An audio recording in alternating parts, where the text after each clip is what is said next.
میٹھے میٹھے اسلامی بھائیوں اور مدنی چینل کے ناظرین، درود پاک ویسے ہر دن پڑھیں، سبحان اللہ، برکتیں ہی برکتیں ہیں، مگر جمعے کے دن اللہ اکبر۔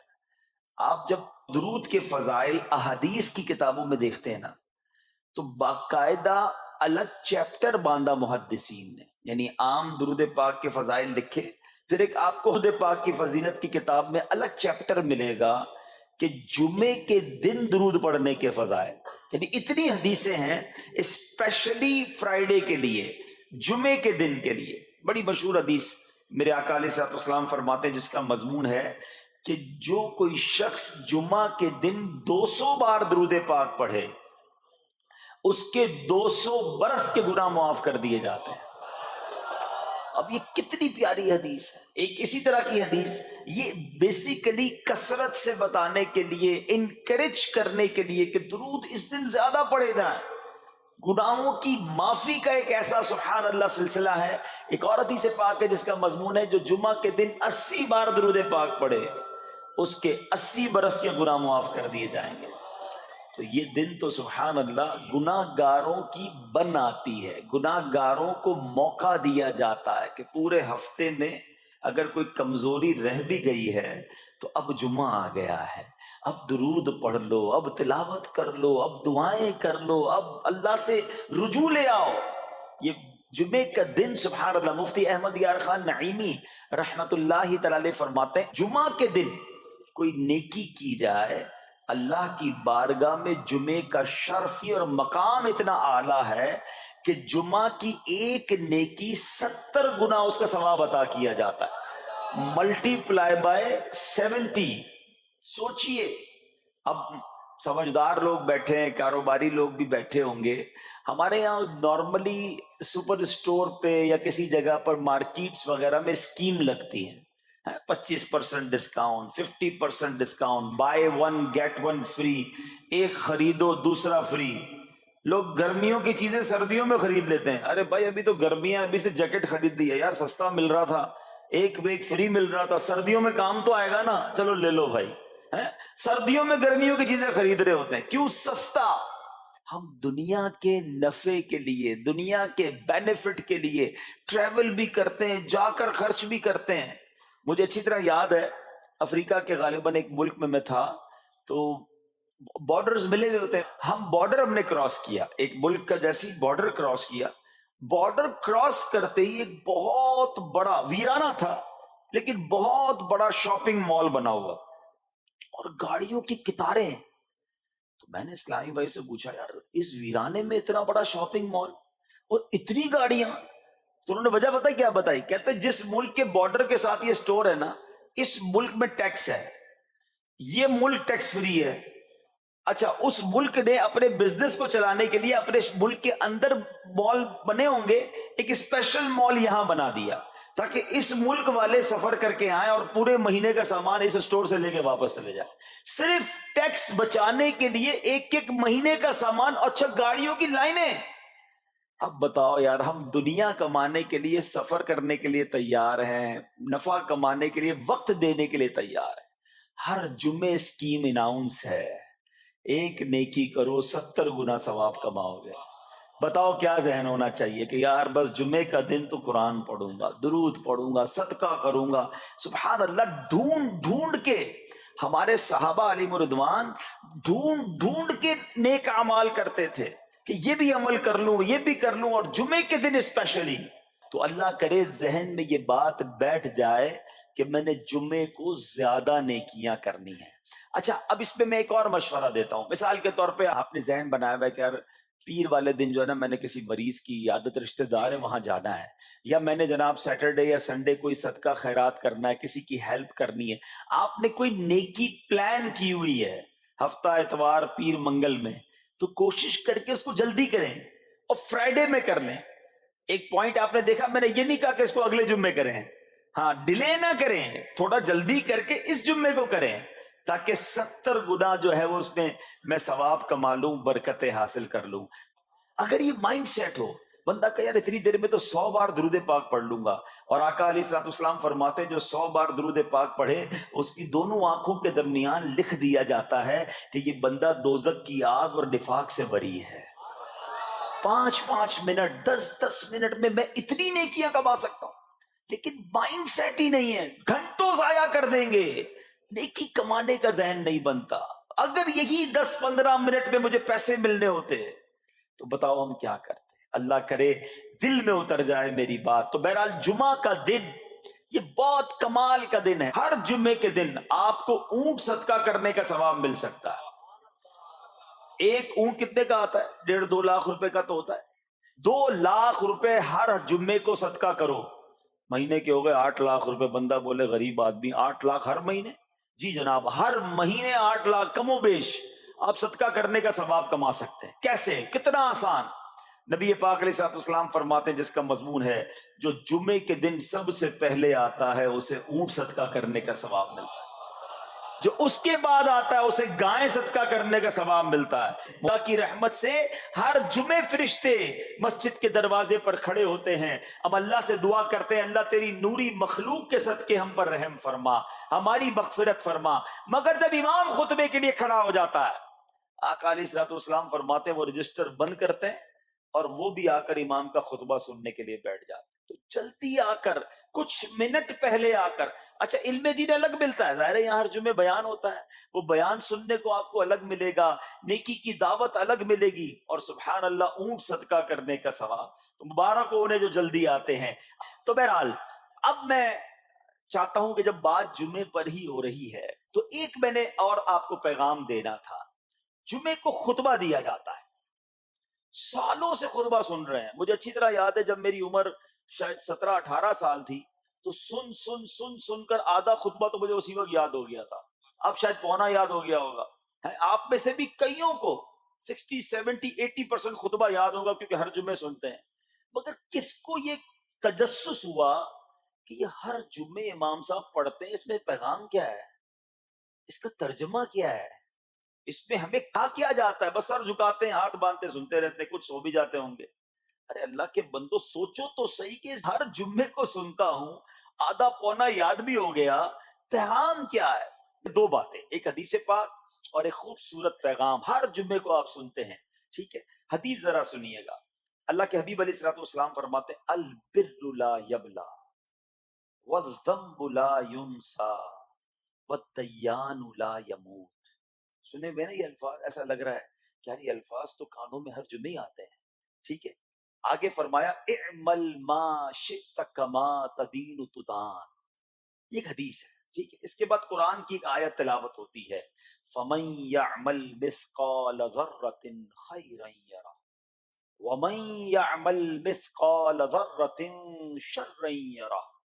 یہ کانوں نے کئی بار، کہوں کہ سینکڑوں بار سنے ہیں، مگر اس میں پیغام کیسا ہے؟ دل ہلا دینے والا پیغام، بڑا سمجھانے والی بات ہے اس حدیث میں۔ البر لا یبلا، میرے آقا فرماتے ہیں نیکی پرانی نہیں ہوتی، کرتے جایا کرو، یہ نیکی تمہارے اکاؤنٹ میں جمع ہو رہی ہے۔ میں اور آپ بھول جائیں گے، میرا رب نہیں بھولتا، اس کے خزانے بڑے ہیں۔ جہاں نیکی پرانی نہیں ہوتی نا، اگلا جملہ سنو، وَالذَّنبُ لَا يُنسَى، گناہ بھلایا نہیں جاتا۔ میں اور آپ بھول گئے، افسوس یہ ہے، عجیب کہانی ہے یہ، تو ایک عجب الگ ٹاپک ہے کہ آج جس سے ملاقات کرو اس کو 15 سال 20 سال 25 سال پرانی نیکیاں یاد ہیں۔ لوگ ملتے ہیں کہتے ہیں 1990 میں حج کیا تھا، 95 میں عمرہ کیا، 2002 میں فلاں مسجد بنائی، آپ کی دعوت اسلامی کے قافلے میں بھی 2005 میں گیا تھا۔ ساری نیکیاں 15 20 سال پرانی یاد ہیں۔ گناہ کل جھوٹ بولا تھا یاد ہے؟ کل رات کو بدنگاہی ہو گئی تھی وہ یاد ہے؟ پرسوں غیبت کی تھی وہ یاد ہے؟ سالوں تو چھوڑو، ہم گھنٹے پہلے کا گناہ بھول جاتے ہیں۔ مگر حدیث ڈرا رہی ہے، سمجھا رہی ہے کہ دیکھو وَالذَّنبُ لَا يُنسَى، گناہ بھلایا نہیں جاتا۔ تم بھول گئے ہو اگر کہیں لکھا ہوا ہے، جواب دینا ہے۔ اور آگے فرمایا وَالدَّيَّانُ لَا يَمُوتُ، فرمایا کہ جو فیصلہ کرنے والا ہے اسے موت نہیں آتی. اللہ کو موت نہیں آنی، میں اور آپ مر جائیں گے. جس نے ڈیسیشن لینا ہے، جس نے فیصلہ کرنا ہے، اسے موت نہیں آنی. پھر آگے فرمایا اعمل ما شئت کما تدین تدان، کر لے جو کرنا ہے، جیسی کرے گا ویسی بھرے گا. پھر قرآن کی یہ آیتیں سمجھا رہی ہیں فَمَن يَعْمَلْ مِثْقَالَ ذَرَّةٍ خَيْرًا يَرَهُ، جو ذرہ بھر نیکی کرے گا، بھلائی کرے گا، وہ دیکھے گا. وَمَن يَعْمَلْ مِثْقَالَ ذَرَّةٍ شَرًّا يَرَهُ، کہ جو ذرہ بھر برائی کرے گا وہ بھی دیکھے گا. یہ اتنا شاندار جمعے کا پیغام ہر جمعے خطبے میں دیا جاتا ہے. اللہ کرے یہ دل کی گہرائیوں میں اتر جائے. دروازہ بند کر کے، اندھیرا کر کے، اکیلے میں گناہ کرنے والا سوچے کہ ٹھیک ہے دنیا میں کوئی نہیں دیکھ رہا مگر میرا رب دیکھ رہا ہے، مجھے اس ذرہ بھر گناہ کا بھی جواب دینا پڑے گا. لوگ کہتے ہیں چھوٹی سی بات ہے یار، چھوٹا سا گناہ ہے، ٹھیک ہے چلتا ہے، سبھی تو کرتے ہیں. نہیں جناب، وہ نقطہ نواز ہے. وہ معاف کرنے پہ آئے تو 100 بندوں کے قاتل کو معاف کر دے، اور وہ پکڑنے پہ آئے تو ایک نقطے پر پکڑ فرما دے. ہمیں ڈرنا ہوگا، ہمیں خوف اپنے دل میں طاری کرنا ہوگا، کیونکہ یہ گناہ میری آخرت میں میری پکڑ کا سبب بن سکتے ہیں. بالکل اسی طرح چھوٹی چھوٹی نیکیاں سمجھ کے چھوڑ دیتے ہیں. یار سنت غیر موقدہ ہی ہے نا، نفل ہی تو ہے نا، سنت ہی تو ہے نا، ٹھیک ہے درود پڑھنا چاہیے، نہیں پڑھا تو کوئی بات نہیں. ارے یار کون اجتماع میں جائے، کون درس میں بیٹھے، صدقہ دینا کوئی واجب تو نہیں، زکات تو پوری دیتا ہوں. چھوٹی چھوٹی نیکیاں سمجھ کر چھوڑتے ہو. ارے وہ تو کتے کو پانی پلانے والے کو اس سبب سے بخش دیا کرتا ہے، راستے سے پتھر ہٹانے والے کو بخش دیا کرتا ہے. فرمایا نا البر لا یبلا، نیکی پرانی نہیں ہوگی، کرتے جایا کرو. اللہ کرے کہ یہ ذہن بن جائے کہ بس میں زیادہ سے زیادہ نیکی کروں، تو لوگوں کے دلوں میں خوشی داخل کروں، مسلمانوں کی خیر خواہی کروں. اس ایک ہی حدیث پر، ان آیتوں پر میں مزید بھی بہت بات کر سکتا ہوں، لیکن میں نے اشارہ دیا کہ ضرور اس پر توجہ دیں. اور ایک شاندار پیغام ہر جمعے میں ہم سنتے ہیں. کیا شاندار وہ پیغام ہے! وہ پیغام ہے الا لا ایمان لمن لا محبت له. یاد ہے سب کو؟ جمعے میں سنتے ہو نا، اور 3 بار کہتے ہیں امام صاحب الا لا ایمان لمن لا محبت له، الا لا ایمان لمن لا محبت له. کبھی تو امام صاحب کو روکتے، حضور یہ ہر جمعے کو پڑھتے بتائیں تو اس میں ہے کیا؟ نہیں ہمیں کیا ضرورت ہے، بس جمعہ ہو گیا بس ٹھیک ہے، ٹائم پورا ہو گیا، فرض پورا ہو گیا. ارے اللہ کے بندو سمجھو تو صحیح اس میں میسج کیا ہے. اللہ اکبر، سنو اس کا مطلب کیا ہے، سنو الا لا ایمان لمن لا محبت له، سن لو اس کا ایمان نہیں جس کے دل میں نبی پاک سے محبت نہیں، ایمان ہی نہیں ہے. ارے جس دل میں نبی پاک سے محبت نہیں اس کا ایمان ہی نہیں ہے. اعلیٰ حضرت امام اہل سنت ایسے ہی نہیں لکھتے کہ اللہ کی سرتابہ قدم شان ہے یہ، انسان نہیں انسان، وہ انسان ہے یہ. قرآن تو ایمان بتاتا ہے انہیں، اور ایمان یہ کہتا ہے میری جان ہے یہ. ایمان کمپلیٹ ہی نہیں ہوتا نبی پاک علیہ الصلوۃ والسلام سے محبت کے بغیر. اور یہ بات ایسا لگتا ہے انفارچونیٹلی کہ غیر مسلم جانتے ہیں، تبھی تو وہ سازشیں کرتے ہیں. انہیں پتا ہے. آپ بتائیں دنیا کے کس ملک میں نماز روکی جاتی ہے؟ نہیں روکی جاتی. مسجدوں کی تعمیر ہو رہی ہوتی ہے، تلاوت قرآن ہو رہی ہوتی ہے، کوئی نہیں روکتا، قرآن چھپ رہے ہیں. لیکن بار بار اگر حملہ ہوتا ہے، بار بار اگر اٹیک ہوتا ہے تو اس لیے ہوتا ہے کہ ان مسلمانوں کے دلوں سے ان کے نبی کی محبت کو نکال دو. ان مسلمانوں کے دلوں میں اگر یہ محبت رسول رہ گئی تو یہ پھر بھی دوبارہ آ کر یکجا ہو جائیں گے، ایک ہو جائیں گے، نیک ہو جائیں گے. کسی طرح دل سے محبت رسول صلی اللہ تعالی علیہ وسلم نکالی جائے، اور اسی وجہ سے یہ ساری سازشیں کی جاتی ہیں. معاذ اللہ نبی پاک علیہ الصلوۃ والسلام کی گستاخیاں کی جاتی ہیں تاکہ چیک کیا جائے ان پر اثر بھی پڑتا ہے کہ نہیں، کوئی اوپر نیچے ہوتا بھی ہے کہ نہیں، کہ اپنی دنیا میں مگن ہے، اس کو احساس ہی نہیں ہے. میٹھے اسلامی بھائیوں، دنیا کا دستور ہے جب کسی چیز کی ڈیفیشینسی ہو جائے نا تو اس کی ایفیشینسی بڑھائی جاتی ہے. مثال کے طور پہ کسی کے جناب جسم میں وٹامن ڈی کم ہو، ہم کیا کرتے ہیں، وٹامن ڈی کی ٹیبلٹس لے کر اس کو پھر بڑھاتے ہیں. کیلشیم کی کمی ہو، ڈاکٹر کہتا ہے بھائی تھوڑی کیلشیم کی دوائی پیو، تمہارے اندر کیلشیم کی کمی ہو رہی ہے. جب کسی چیز کی کمی کی جائے اس کو بڑھانے کی کوشش کی جاتی ہے. اگر یہ دنیا کے چند لوگوں کا یہ پلان ہے کہ مسلمانوں کے دلوں سے عشق رسول نکالو، تو اب میرا اور آپ کا کام یہ ہے کہ انشاءاللہ عشق رسول کو اب اضافہ کریں گے، اب نبی پاک کی محبت میں اور اضافہ کریں گے، سرور کائنات علیہ الصلوۃ والسلام کی محبت میں زندگی گزاریں گے، خود بھی سچے عاشق رسول بنے، اپنی نسلوں کو عاشق رسول بنائیں. اللہ سلامت رکھے میرے پیر و مرشد کو. 30 سال پہلے، یہ آج کل کا شعر نہیں ہے، اب بچپن سے یہ نعت سن رہے ہیں، کم و بیش 25-30 سال پہلے میرے مرشد نے کیا پیاری التجا پیش کی، اپنی نسلوں کے لیے کیا ہمیں پیغام دیا. کہتے میری آنے والی نسلیں تیرے عشق ہی میں مچلیں، میری آنے والی نسلیں تیرے عشق ہی میں مچلیں، انہیں نیک تم بنانا مدنی مدینے والے. یہ ہے پیغام دعوت اسلامی کا کہ ہم بھی عاشق رسول بنے، کسی صورت ہمارے دل سے عشق رسول کم نہ ہو، اور جناب ہماری نسلوں میں ہم عشق رسول اتاریں. تو مجھے اور آپ کو اس ڈیفیشینسی کو ایفیشینسی میں اس پہ اضافے کا اہتمام کرنا ہوگا. اب آئیے دیکھتے طریقے کیا ہیں، کیسے عشق رسول بڑھے گا، کیسے دلوں میں محبت رسول بڑھے گی. کیونکہ جمعے کا یہ اعلان ہر جمعے سنتے ہو، الا لا ایمان لمن لا محبت لا، وہ ایمان ہی کامل نہیں ہے، وہ ایمان ہی کمپلیٹ نہیں ہے جس دل میں عشق رسول نہیں ہے. تو عشق رسول بڑھے گا کیسے جناب؟ تو دنیا کا بڑا سمپل فارمولا ہے کہ عشق بغیر اطاعت کے کمپلیٹ ہی نہیں ہوتا. دنیا میں بھی آپ جس سے محبت کریں، ہو ہی نہیں سکتا کہ آپ جس سے محبت کریں اس کی بات نہ مانیں. ایسا ہو سکتا ہے کہ میں آپ سے محبت بڑی کرتا ہوں، مانوں گا ایک بھی نہیں آپ کی؟ نہیں جناب.